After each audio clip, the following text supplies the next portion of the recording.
اللہ الرحمن الرحیم، شروع اللہ کا نام لے کر جو بڑا مہربان نہایت رحم والا ہے۔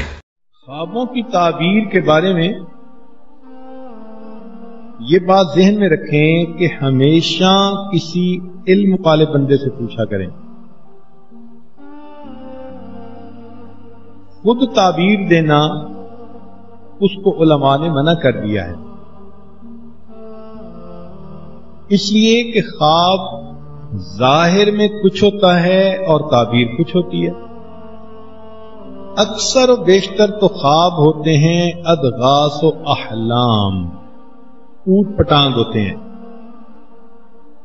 اکثر و بیشتر یہ حدیث نفس ہوتے ہیں، جو دن میں دیکھا یا سوچا خواب میں اسی طرح کی چیز دیکھ لی، تو یہ خواب بے معنی سے ہوتے ہیں اکثر و بیشتر۔ ہاں سچے خواب بھی ہوتے ہیں۔ تو اس کا طریقہ یہ ہے کہ جیسا بھی خواب دیکھا جائے کسی علم والے بندے سے اس کی تعبیر پوچھی جائے۔ محمد ابن سیرین رحمت اللہ علیہ اس امت میں ایک ایسے عالم گزرے تھے جن کو اللہ تعالی نے خوابوں کی تعبیر کا علم دیا تھا۔ ان کے پاس لوگ آتے تھے اور وہ خوابوں کی تعبیر بتاتے تھے، حیرانی ہوتی تھی۔ ایک بندہ آیا، اس نے کہا جی میں نے آگ جلتی دیکھی ہے۔ فرمایا کہ تجھے مال ملے گا، اور واقعی اس کو مال ملا۔ پھر کچھ عرصے بعد ایک دوسرا بندہ آیا، اس نے کہا جی میں نے خواب میں آگ جلتی دیکھی ہے، بھائی تجھے پریشانی ملے گی، اور اسے واقعی پریشانی ملی۔ تو شاگرد نے پوچھا کہ حضرت پہلے نے خواب دیکھا تو مال ملا، اور اس نے خواب دیکھا تو پریشانی ملی، تعبیر مختلف کیوں؟ تو فرمایا کہ پہلے نے آگ دیکھی تھی سردی کے موسم میں، سردی کے موسم میں آگ راحت پہنچاتی ہے، تو میں نے تعبیر دی کہ تمہیں مال ملے گا، راحت ملے گی۔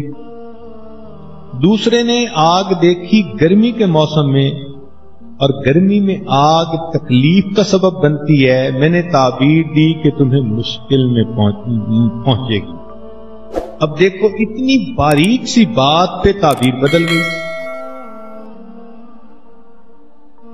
ایک نوجوان آیا، زاروں قطار رو رہا تھا، بھائی کیا ہوا؟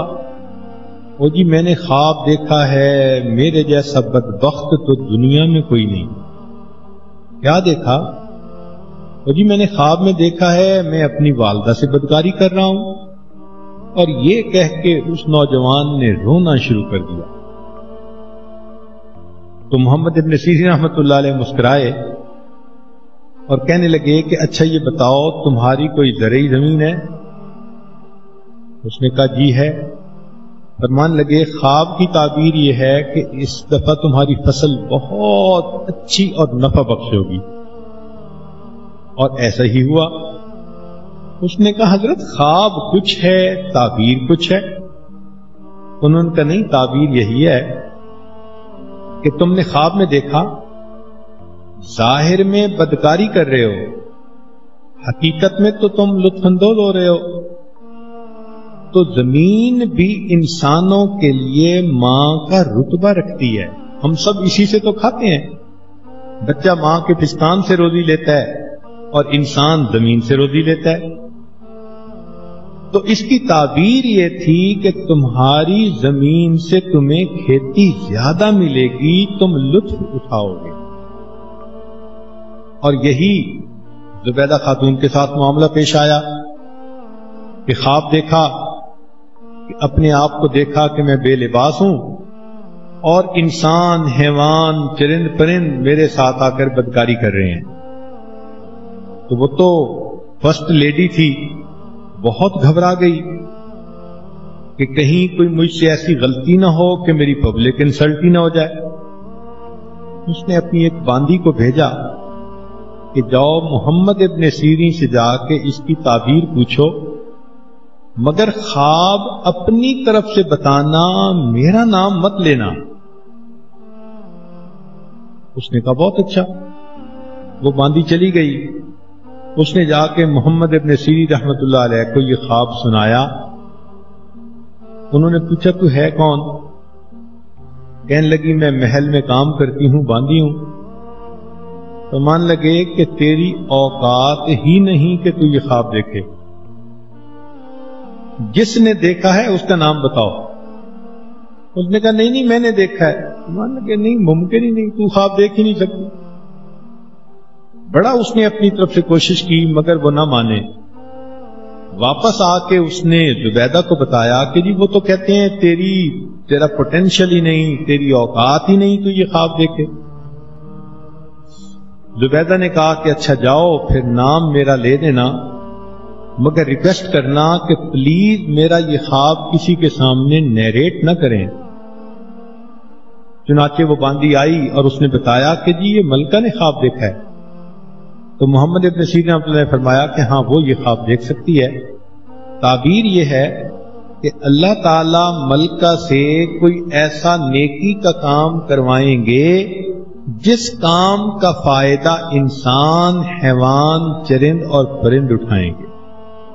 اب ظاہر خواب دیکھو کیا ہے اور تعبیر کیا ہے۔ اور واقعی ایسا ہوا کہ بعد میں پھر زبیدہ خاتون نے نہر بنوائی جو میدان عرفات تک پہنچی، اور اس کے پانی سے لاکھوں انسانوں، حیوانوں، چرندوں اور پرندوں نے فائدہ اٹھایا۔ تو معلوم ہوا کہ ہمیں خوابوں کی تعبیر نہ خود دینی چاہیے نہ کسی عام بندے سے لینی چاہیے۔ بہتر تو یہ ہے کہ خوابوں کے اوپر زیادہ پریشان بھی نہیں ہونا چاہیے۔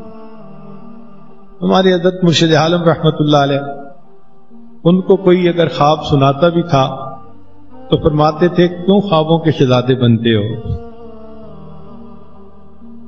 اکثر و بیشتر تعبیر دیتے ہی نہیں تھے۔ فرماتے تھے کہ شیطان کا یہ بھی جال ہے کہ وہ اچھے اچھے خواب دکھا کر انسان کو اپنی عبادت سے غافل کر دیتا ہے۔ اور ہم نے دیکھا ہے کہ لوگ اچھا خواب دیکھ کے اپنے معتقد بن جاتے ہیں اور فرائض میں غفلت کر رہے ہوتے ہیں۔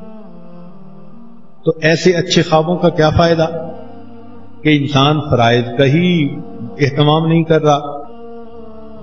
تو یہ بھی شیطان کا ایک داؤ ہے۔ اچھا بعض لوگ بڑے اچھے اچھے خواب سنائیں گے اور ظاہر میں دیکھو تو 5 نمازوں کی پابندی ہی نہیں۔ تو یہ سب شیطان کا حربہ۔ شیطان ان کو اپنے آپ پر فریفتہ کر دیتا ہے اور ان کے دل میں ڈال دیتا ہے تو بڑا نیک ہے جی، میں بڑے اچھے خواب دیکھتا ہوں۔ ہماری حضرت رحمت اللہ فرمایا کرتے تھے کہ اگر تم خواب میں دیکھو کہ میں بادشاہ بن گیا تو کیا آنکھ کھلنے کے بعد بادشاہ بن جاؤ گے؟ کہتا نہیں۔ فرمایا تو پھر کیا ہے، اگر تم نے خواب میں دیکھ بھی لیا کہ تم بڑے ولی بن گئے ہو تو پھر بنے تو نہیں ہو نا بھی۔ اور یوسف علیہ السلام کے خواب کو دیکھیے کہ سچا خواب تھا، اور یعقوب علیہ السلام نے اس کی تعبیر بھی دے دی تھی، اس خواب کو پورا ہونے میں کہیں 30-40 سال لگ گئے۔ تو سچا خواب ایک اللہ کے برگزیدہ بندے دیکھتے ہیں، اللہ کے نبی تعبیر دیتے ہیں، اس کو پورا ہونے میں 20 سال سے اوپر لگ گئے۔ تو ہم اگر کوئی ایسا خواب دیکھ لیں تو اس پہ فریفتہ ہونے کی کیا ضرورت ہے؟ اس لیے خوابوں کا بیان کرنا اور خوابوں کے پیچھے پڑے رہنا یہ کوئی اچھی بات نہیں ہے۔ ہاں، اچھے خواب کا ایک فائدہ ضرور ہے۔ جو انسان خواب دیکھتے ہیں نا راتوں کو، بڑے اچھے اچھے خواب دیکھا، جنت دیکھی، یہ دیکھا، وہ دیکھا، تو بس ان اچھے خوابوں کا ایک فائدہ ضرور ہے کہ وہ برے نہیں ہوتے۔ اسی پہ خوش ہو جائے کہ الحمدللہ میں نے خواب دیکھا جو برا نہیں تھا۔ اس کے پیچھے کیا پڑھنے کی ضرورت ہے؟ باجید بستامی رحمۃ اللہ کا ایک مرید تھا، روز خواب میں جنت دیکھتا تھا۔ حضرت کو ملنے کے لیے آیا. انہوں نے فرمایا کہ بھائی سنے تم روز خواب میں جنت دیکھتے ہو. تو بڑے نخرے میں جی میرے اوپر اللہ کا بڑا کرم بڑا فضل. پہچان گئے. فرمانے لگے کہ اچھا اب جب خواب میں جنت دیکھو تو لا حول پڑھ لینا. وہ چپ ہو گیا مگر دل میں سوچنے لگا کہ میرے پیر صاحب بھی میرے ساتھ جیلس ہو گئے ہیں. واپس اپنے گھر آیا. اب جب رات کو سویا تو پھر خواب میں جنت دیکھی. یہ شیخ کی توجہ تھی, یہ شیخ کا اخلاص تھا کہ خواب میں اسے یہ خیال آیا کہ مجھے تو حضرت نے لا حول پڑھنے کا حکم دیا تھا. جیسے ہی لا حول پڑھا وہ سارا نقشہ ہی ختم ہو گیا. پتہ چلا کہ پچھلے کئی سالوں سے شیطان خواب میں جنت کا نقشہ بنا کر اسے دکھاتا تھا اور اسے اس نے عجب کا مریض بنا دیا. تو بھائی جب ایسے خوابوں سے انسان کے اندر عجب آ جاتا ہے, خود پسندی آ جاتی ہے, تو یہ تو انسان کے لیے فتنہ ہے. پھر اس لیے خوابوں کے پیچھے زیادہ نہیں ہونا چاہیے, نہ بھاگنا چاہیے, نہ اس کی تعبیریں بار بار ہر خواب کی تعبیر کتابوں میں سے دیکھتی ہیں عورتیں. اتنا پیچھے نہیں پڑنا چاہیے. ہاں ایک بات کلیئر کرنے والی ہے. نبی علیہ الصلوۃ والسلام نے ارشاد فرمایا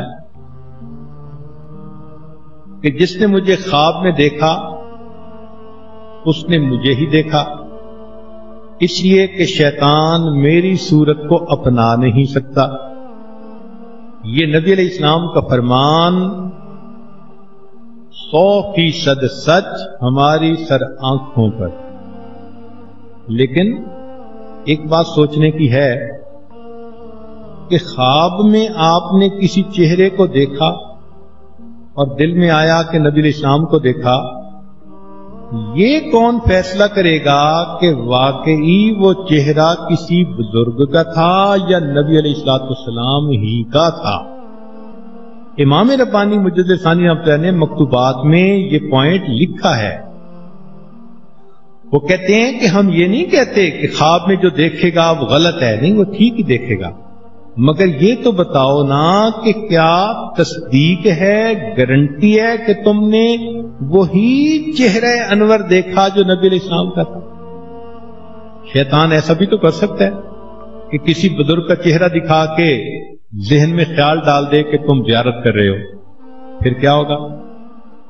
چنانچہ ہمارے پاس بعض نوجوان آتے ہیں, جی میں نے نبی علیہ السلام کی زیارت کی. جب ان سے صرف پوچھتے ہیں تو کہتے ہیں جی پینٹ کوٹ پہنا ہوا تھا. تو معلوم ہوا شیطان تھا. بعض نوجوان کہتے ہیں جی نبی علیہ السلام کی زیارت ہوئی اور ان کے تو چہرے پہ ریش ہی نہیں تھی. تو معلوم ہوا کہ شیطان اس طرف بھی انسان کے اوپر حملہ کرتا ہے. لہذا اگر خواب میں نبی علیہ الصلوۃ والسلام کی زیارت کا بھی خیال گزرے تو اس چیز کو دیکھیں کہ جو شمائل نبی علیہ السلام کے احادیث میں ہیں وہ تھے یا نہیں تھے. ذرا سی اس کے بارے میں آگے پیچھے دیکھیں تو سمجھ لیں شیطان مجھے بہکانا چاہتا. ہاں اس میں ایک بات اور بھی ہے کہ بزرگوں نے یہ لکھا ہے کہ بسا اوقات انسان خواب میں دیکھتا ہے کہ میں نبی علیہ السلام کی زیارت کر رہا ہوں, مگر دیکھتا ہے کہ کوئی اور بزرگ ہیں ظاہرہ. تو اس کی تعبیر یہ ہے کہ وہ جس شخص کو دیکھا اس کو اللہ نے نبی علیہ الصلوۃ والسلام کی محبوب کی سنتوں کی کامل اتباع عطا فرمائی ہوئی ہے. بہت سارے لوگ خواب لکھتے ہیں, حضرت ہم نے خواب دیکھا, دل میں تو بات آئی کہ نبی علیہ السلام کو دیکھ رہے ہیں اور فلاں بزرگ کو دیکھا. تو اس کا مطلب یہ کہ وہ فلاں بزرگ جو تھے ان کی زندگی سنت کے بہت قریب تھی. اس کی یہ تعبیر ہوتی ہے. دعائیں مانگنی چاہیے کہ اللہ تعالی ہمیں بھی نبی علیہ السلام کا دیدار عطا فرمائے. ہم تو کہتے ہیں سوتے میں بھی عطا فرمائے, جاگتے میں بھی عطا فرمائے, دنیا میں بھی فرمائے, آخرت میں بھی فرمائے. مگر بعض عورتوں کو بڑا اس کا شوق ہوتا ہے تو وہ اس کے لیے بہت وظیفے بھی کرتی ہیں۔ ہمارے حضرت رحمۃ اللہ فرماتے تھے کہ درود شریف کی کثرت، اس سے نبی علیہ السلام کی زیارت زیادہ ہوتی ہے، یا پھر سنت کی اتباع ہر چھوٹے بڑے کام میں، اس کی وجہ سے نبی علیہ السلام کی زیارت ہوتی ہے۔ اور تیسرا فرماتے تھے کہ انا اعطیناک الکوثر، اگر اس سورت کو 1100 مرتبہ اخلاص کے ساتھ پڑھیں تو بھی نبی علیہ السلام کی زیارت ہوتی ہے۔ تو بہرحال جس کی جو تمنا ہو اللہ پوری فرمائے، مگر دستور کی بات یہ ہے کہ انسان خوابوں کا شہزادہ نہ بنے اور ظاہری زندگی میں شریعت و سنت کے مطابق عمل کر کے اپنے اللہ کے قریب ہونے کی کوشش کرے۔ وآخر دعوانا ان الحمد للہ رب العالمین۔ مولاي صل